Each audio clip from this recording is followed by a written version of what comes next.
अस्सलाम वालेकुम नाज़रीन, आप यूट्यूब चैनल देख रहे हैं। मैं इमरान खान हूँ। नाज़रीन, सबसे पहले तो नेतन्याहू की पसंदीदगी के हवाले से एक सर्वे सामने आया और ये एक फरमाइशी किस्म का सर्वे लगता है क्योंकि पाकिस्तान में इसके अजीबोगरीब नताइज आए हैं फिर जनाब सर्वे, और पाकिस्तान के मीडिया में अखबारात में इस सर्वे को छपवाया जा रहा है। पाकिस्तान के मुख्तलिफ जो मीडिया ग्रुप्स हैं उनकी वेबसाइट्स के ऊपर इस सर्वे को डाला जा रहा है ताकि पाकिस्तान में ग्राउंड बनाई जाए। देखिए, नेतन्याहू के हवाले से पूरी दुनिया के अंदर ये चीज़ सबको पता है कि वो दुनिया के मुतनाज़ तरीन शख्स हैं और नेतन्याहू कई मुल्कों में दाखिल नहीं हो सकता, यूरोप के अंदर कई इलाकों में नहीं जा सकता। नेतन्याहू के ऊपर जंगी जराइम का मुकदमा है, नेतन्याहू के ऊपर अक़वाम मुत्तहिदा में मामलात हैं और इसीलिए अब एक और डोनाल्ड ट्रंप ने सिस्टम बनाया बोर्ड ऑफ पीस का, जिसको बोर्ड ऑफ नेतन भी बाज़ लोग कहते हैं और कोई लोग उसको गज़ा बोर्ड भी कहते हैं। तो ये जो बोर्ड बनाया, उस बोर्ड के अंदर नेतन्याहू को डाला गया ताकि आलमी रहनुमाओं के साथ बैठ के नेतन्याहू की जो तन्हाई है वो दूर हो जाए। अब जनाब, गैलप इंटरनेशनल के सर्वे के मुताबिक इसराइली वज़ीर आज़म को सबसे ज़्यादा नापसंद किया जाता है ईरान में, यानी 98% ईरानी शहरी नापसंद करते हैं नेतन्याहू को। इसके बाद बरतानिया में 52% बरतानिया के शहरी नेतन्याहू को नापसंद करते हैं। अमेरिका में 42% अफराद जो है वो नेतन्याहू को खुलकर नापसंदीदा कहते हैं। लेकिन आपको हैरत होगी कि पाकिस्तान में ये सर्वे कहता है कि सिर्फ 49% लोग इसराइली वज़ीर आज़म नेतन्याहू को नापसंदीदा शख्सियत करार देते हैं। ये क्या पाकिस्तान में फैलाया जा रहा मामला? इससे पहले भी एक हमास के रहनुमा होने का दावा किया गया एक शख्स के हवाले से जो बड़े लंबे अरसे से, लगभग 18 साल से तुर्की में है, और उस शख्स के हवाले से दावा किया गया कि वो हमास के बिहाफ पे बयान दे रहा है और अजीबोगरीब किस्म के बयान छाप दिए गए। फिर पाकिस्तान में एक और जाली सर्वे भी पिछले दिनों किया गया कि पाकिस्तान के बोर्ड ऑफ पीस में शमूलियत पर या फ़ौज भेजने के मामलात पर पाकिस्तानी शहरी क्या कहते हैं। तो वहाँ ये दावा कर दिया गया पाकिस्तानी शहरी इसके हक़ में है। और अब एक दावा ये किया गया कि पाकिस्तानी शहरी जो है वो नेतन्याहू को नापसंद नहीं करते। आप या तो किसी को पसंद करते हैं या नापसंद करते हैं। तो अगर 49% लोग नापसंद करते हैं तो 51% लोग क्या करते हैं, यानी 51% लोग ऐसे हैं जो नेतन्याहू को नापसंद नहीं करते। तो नापसंद ना करने का मतलब यह है कि उसको पसंद करते हैं। तो क्या पाकिस्तानी वाकई है ऐसे? इस पर हमने एक सर्वे करवाया, हम रिज़ल्ट आपके सामने रख देंगे। लेकिन सिद्दीक जान साहब ने एक सर्वे करवाया सोशल मीडिया पे और तमाम तर कोशिशों के बावजूद 1.5% से ज़्यादा पाकिस्तानी ऐसे नहीं निकले जो नेतन्याहू को पसंद करते हो। तो ये सर्विस कौन करवा रहा है, इसका नतीजा क्या निकालना चाहते हैं? बात साफ है कि पाकिस्तान के मौजूदा रजीम ने, आसिम मुनीर साहब ने, ये फैसला कर लिया है कि पाकिस्तान इसराइल के साथ वर्किंग रिलेशंस बनाएगा और उसके अमली नमूना, उसका अमली मुजाहरा वो ये है कि शहबाज शरीफ साहब उनके साथ बैठ भी गए, उनके साथ खड़े होकर फ़ोटो भी बना लिया और उनके बोर्ड के अंदर भी शामिल हो गए और फ़ौज भेजने की ख्वाहिश के लिए अमेरिका को बाकायदा एक अर्ज़ी भी पाकिस्तान ने लिखी जो अमेरिकी वज़ीर ख़ारजा ने कहा, और उसका रद्द अमल या उसका जवाब अभी तक पाकिस्तानी हुकूमत ने नहीं दिया कि जनाब ये झूठ बोल रहे हैं। तो ये इनकी तरजीहात हैं, ये इस तरफ लगे हुए हैं। कुछ तैयारा ख़रीद रहा है, अभी पता चला कि एक तैयारा और भी आ गया। कुछ सोर्सेज ये दावा कर रहे हैं, कुछ लोग जो हैं वो सोशल मीडिया पे दावा कर रहे हैं कि एक तो तैयारा वो था जो मरियम नवाज़ ने लिया, एक उससे भी दुगनी कीमत का तैयारा है जो आर्मी एविएशन ने लिया है। अब ये इतना लग्जरी तैयारा लड़ाई के काम तो आता नहीं है, ट्रैवलिंग के काम आता है। तो इतना लग्जरी और कीमती तैयारा अगर लिया जाता है तो वो किस काम आएगा? यानी अय्याशी वाली ट्रैवलिंग है ना, और क्या है? तो उसमें अब यानी मिलिट्री एविएशन को इस तरह के तैयारे की क्यों ज़रूरत पेश आई? ये सवाल अगर पाकिस्तान में कोई पूछेगा तो वो जबरी तौर पे लापता कर दिया जाएगा और उसको तशद्दुद का निशाना बनाया जाएगा, उसको और उसके ख़ानदान को इबरत का निशान बना दिया जाएगा। लिहाजा मरियम नवाज़ के तैयारे के बारे में तो पूछा जा सकता है, लेकिन मुबैना तौर पे जो आसिम मुनीर साहब का तैयारा उसके बारे में सवाल नहीं किया जा सकता फिर, अगर तो ये तैयारा लिया गया है। क्योंकि मेरे पास डायरेक्ट इत्तला इसके बारे में कोई नहीं है। जो इन्फॉर्मेशन मुझे मिली है वो सोशल मीडिया के कुछ क्रेडिबल लोग हैं वो उसके ऊपर कह रहे हैं, कुछ ऐसे लोग हैं जिनकी क्रेडिबिलिटी नहीं भी है वो भी इसके बारे में कह रहे हैं। बहरहाल ये खबर तो आई है और देखें, जहाँ धुआं होता है वहाँ आग तो लगी होती है ना, ऐसे तो नहीं हो जाता। और ये बताया जा रहा है कि ये तैयारा गल्फ स्ट्रीम का उससे भी महंगा और डबल कीमत का तैयारा है। बहरहाल इमरान खान साहब को 25 तारीख को इंजेक्शन लगाया जाएगा, ये हुकूमत ने दावा किया था। हो सकता है 24 को ही खामोशी से निकाल के लगा दिया जाए, अपोजिशन 25 का इंतजार करती रहे, हो सकता है, ये भी हो सकता है। देखिए, ये हुकूमत कुछ भी कर सकती है। अगर इमरान खान साहब मान गए तो फिर तो ये उनको इंजेक्शन कहीं पे भी ले जाके लगा देंगे। लेकिन अगर इमरान खान साहब ने ये कहा कि मैं इंजेक्शन नहीं लगवाता, देखिए ना, ये ऑप्शन है ना। एक तो इमरान खान साहब को फिक्र है अपनी आंख की और वो ये चाहते हैं उनकी आंख ठीक हो, तो उन्हें ये रिस्क नहीं लेना चाहिए कि उनकी फैमिली को बुलाते हैं या नहीं बुलाते, उन्हें कोऑपरेट करना चाहिए इलाज के लिए। लेकिन एक पॉसिबिलिटी ये भी है कि वो कहें कि मैं इंजेक्शन लगवाता ही नहीं जब तक कि मेरी फैमिली नहीं आ जाती, मेरे डॉक्टर्स नहीं आ जाते, मुझे उनसे बात करनी है, तो फिर इनको मिलवाना भी पड़ेगा। तो ये एक अजीबोगरीब सूरत हाल है। बहरहाल कहाँ लेकर जाते हैं, किस तरह लेकर जाते हैं, किस तरीके से करते हैं, हम कुछ कह नहीं सकते। लेकिन 25 तारीख का दावा किया जा रहा है और तहरीके तहफ़्फ़ुज़ आईन पाकिस्तान ने मुतालबा किया है कि शिफा इंटरनेशनल अस्पताल में लाया जाए, वहाँ पे ये प्रोसीजर किया जाए और डॉक्टर आसिम और डॉक्टर फैसल की मौजूदगी में ये होना चाहिए।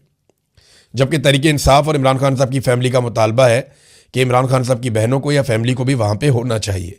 अब नाज़रीन, इस मामले में अयाज सादिक साहब की भी एंट्री हो गई है। अयाज सादिक साहब कहते हैं, ये स्पीकर हैं कौमी असम्बली के, कि मुल्क से मैं बाहर था जब डॉक्टर ने इमरान खान को देखना था, मुझे मोहसिन नकवी का फ़ोन आया, मैंने बैरिस्टर गौहर को पैगाम दिया कि मर्ज़ी के डॉक्टर्स और फैमिली मेम्बर्स का नाम दे दें। मैंने कॉन्फ्रेंस कॉल में कहा कि गौहर साहब आप चले जाएं, ताख़ीर से हम मुआयना शुरू कर देंगे, आप आ जाएं। डॉक्टर कहेगा तो 1 महीने के लिए अस्पताल में शिफ्ट कर देंगे, अगर डॉक्टर नहीं मानेंगे तो फैसला कानून के मुताबिक होगा। अयाज सादिक साहब का इस सारे मामले में क्या लेना देना? देखिए, अयाज सादिक साहब एक ऐसी शख्सियत हैं जिन्हें इस्तेमाल कर लिया जाता है राब्तों के लिए, मुज़ाकरात के लिए, बातचीत के लिए। ये उन लोगों में से एक है और एस्टेब्लिशमेंट जो है वो इनके साथ कंफर्टेबल रहती है। मोहसिन नकवी जैसे लोग भी इनके साथ कंफर्टेबल रहते हैं। लेकिन सवाल ये पैदा होता है कि इमरान खान साहब का तो इलाज करना है उनकी बीमारी का, और फैमिली का ये हक है और इमरान खान साहब का ये भी हक है कि उनके ज़ाती मुआलिजीन उस इलाज के बारे में ना सिर्फ सब कुछ जाने, बल्कि वो उनके टेस्ट करवा के ये पता कर सके कि इमरान खान साहब के साथ एक्चुअली हुआ क्या। अब इन चीज़ों को छुपाया जा रहा है। अगर इमरान खान साहब एक दबाव बनाने में कामयाब हो जाते हैं और उनकी फैमिली उन्हें मिलती है, देखिए अब ये इमरान खान पे ही मुनहसर है। मिलिट्री एस्टेब्लिशमेंट को अगर कोई दबा सकता है तो बाहर से दबाने वाला काम तो तकरीबन आप समझ लें अभी बंद है। वो दबाव अंदर से ही आना है, वो इमरान खान साहब की फैमिली और इमरान खान साहब ही डाल सकते हैं। तो अगर वो मुलाकात करवाई जाती है तो उसमें इमरान खान साहब की जानिब से लाजमन कोई ना कोई स्टेटमेंट या कोई ना कोई हिकमत अमली या कोई ना कोई बयान बाहर आएगा। अब इसमें पहले से ही जो लोग मिल सकते हैं, जैसे कि इमरान खान की बहनें, उन्हें डिस्क्रेडिट किया जा रहा है। मैंने आपको पहले भी ये बात बताई थी कि इमरान खान साहब की बहनों को डिस्क्रेडिट करने पे सारे के सारे लोग लगे हुए हैं, ताकि अगर मुस्तकबिल करीब में इलाज की वजह से या ईद की वजह से इमरान खान साहब की मुलाकात हो जाती है अपनी फैमिली के साथ, तो जो भी पैगाम बाहर आए तो पहले से ही उस पैगाम को मुतनाज़ बनाया जा सके। कुछ लोग दावा कर रहे हैं कि अलीमा खानम को गिरफ्तार कर लिया जाएगा, लेकिन इमरान खान की बाकी 2 बहनों का क्या किया जाएगा, और जो बाकी रिश्तेदार और लोग हैं उनका क्या किया जाएगा? देखिए, ये ख़ानदान एक जंग में उतर गया है और ये पीछे हटने के लिए तैयार नहीं है। तो एस्टेब्लिशमेंट को ही इमरान खान से बात करनी पड़ेगी और कोई रास्ता निकालना पड़ेगा, वरना ये मामला तूल पकड़ता जाएगा और नुकसान पाकिस्तान का हो रहा है। देखें ना, अली अमीन गंडापुर और शेर अफजल मरवत, इन दोनों की हालत रेहाम खान जैसी हो गई है, जैसी हालत रेहाम खान साहिबा की तलाक के बाद हुई थी, जिन्होंने कीड़े निकालने के लिए किताब तक लिख दी थी। लेकिन देखें ना, बाद में तो पछतावा ही होता है। अगर रेहाम खान साहिबा इमरान खान साहब की अहलिया होती हैं और वो तलाक ना होती है, जिसकी वजह से रेहाम खान साहिबा के अंदर इतनी नफरत पैदा हुई कि इमरान खान ने उन्हें छोड़ दिया, कि उन्होंने बाद में एक किताब ही लिख दी, तो वो खातून अव्वल भी बन सकती थी। अब यही चीज़ शेर अफजल मरवत और अली अमीन गंडापुर के लिए भी है कि अगर इमरान खान साहब ने उनको हटा दिया तो वो तलाक याफ्ता रेहाम खान बनने की बजाय वो बेहतर परफॉर्म कर सकते थे और वो कुछ ऐसी कोशिश कर सकते थे जिससे हालात बेहतर हो। लेकिन इन्होंने नफरत फैलाई और लगातार नफरत फैलाते चले जा रहे हैं। दूसरी जानिब पाकिस्तान की हुकूमत के हालात ये हैं नादरीन के पाकिस्तान में लगातार गुर्बत बढ़ती चली जा रही है। इसका एक और डाटा है मेरे पास, वो डाटा ये बताता है कि सबसे ज़्यादा गुर्बत जो पाकिस्तान में बढ़ी है वो पंजाब के अंदर बढ़ी है। यानी 39% के साथ पंजाब गुर्बत में सबसे आगे निकल गया है। ये इजाफा हुआ है गुर्बत के अंदर, सबसे ज़्यादा इजाफा पंजाब में हुआ है। जबकि सिंध दूसरे नंबर पे है और उसके बाद बाकी सूबे आते हैं। देखिए, ये तैमूर सलीम झगड़ा साहब जो है, ये भी इकोनॉमिस्ट हैं, पाकिस्तान तहरीक इंसाफ से इनका ताल्लुक है। इन्होंने एक डाटा दिया और डाटा देखें, ये तो हकायक की बुनियाद के ऊपर है ना। हुकूमत ने जो एक मेयार रखा हुआ है ना गरीब आदमी का, एक गुर्बत की लकीर होती है कि इससे नीचे जो जाएगा वो गुर्बत की लकीर से नीचे चला जाएगा, वो रोटी के लिए भी तरसेगा, और उस लकीर से ऊपर जो आएगा वो गुर्बत की लकीर से नीचे नहीं है। तो गुर्बत की एक लकीर खींची जाती है बैनुल-अक़वामी सतह पे। जो एक मेयार है गुर्बत की लकीर का, वो $4 रोजाना है। यानी जो शख्स $4 रोजाना कमाता है उसे गुर्बत की लकीर से नीचे तस्लीम नहीं किया जाता। 5, 6, 7, $8 अगर आप कमाते हैं, हालांकि यहाँ पे तो यूके के अंदर अगर आप काम करते हैं तो 1 घंटे की इनकम आपकी $13, $14 इतनी इनकम है 1 घंटे की। और अमेरिका भी ऐसे ही है कि डॉलर्स के अंदर पैसे मिलते हैं फी घंटा काम करने के। लेकिन फिर वहां पे ऐसे गरीब नहीं हो सकते ना लोग। अब ये गुर्बत की लकीर से नीचे वो लोग हैं, आलमी सतह का जो मेयार है, जो $4 रोजाना से कम कमाते हैं, जबकि पाकिस्तान ने जो रखा हुआ है वो $1 रखा हुआ है। लेकिन हमने तो अपना मेयार ही दुनिया से तब्दील किया हुआ है ना।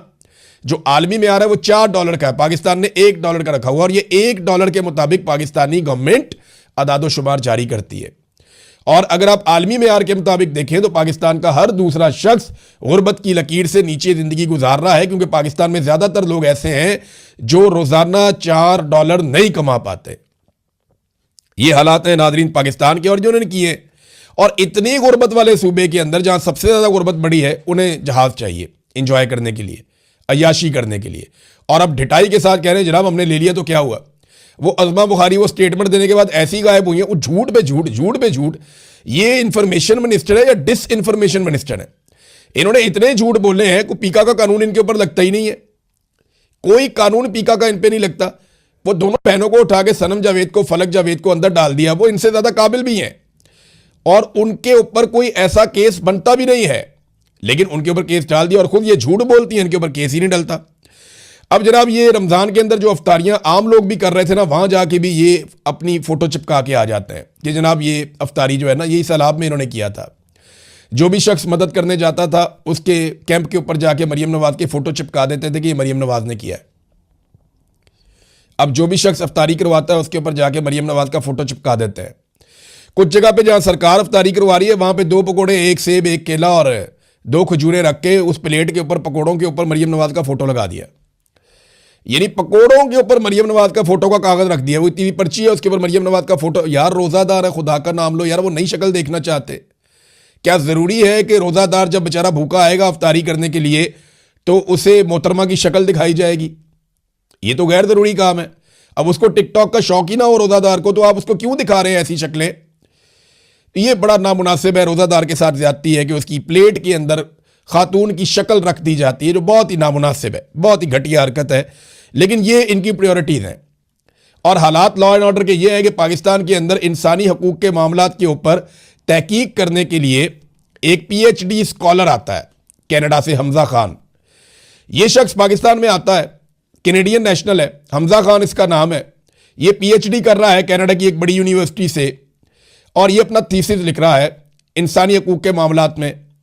अब ये शख्स जब पाकिस्तान आता है तो इसको अगवा कर लिया जाता है। मेरे ख्याल में इसका थीसिस सबसे बेहतर थीसिस होगा, क्योंकि इंसानी हकूक की पामालियों के मामलात के ऊपर ये काम कर रहा था, तो इसके अपने इंसानी हकूक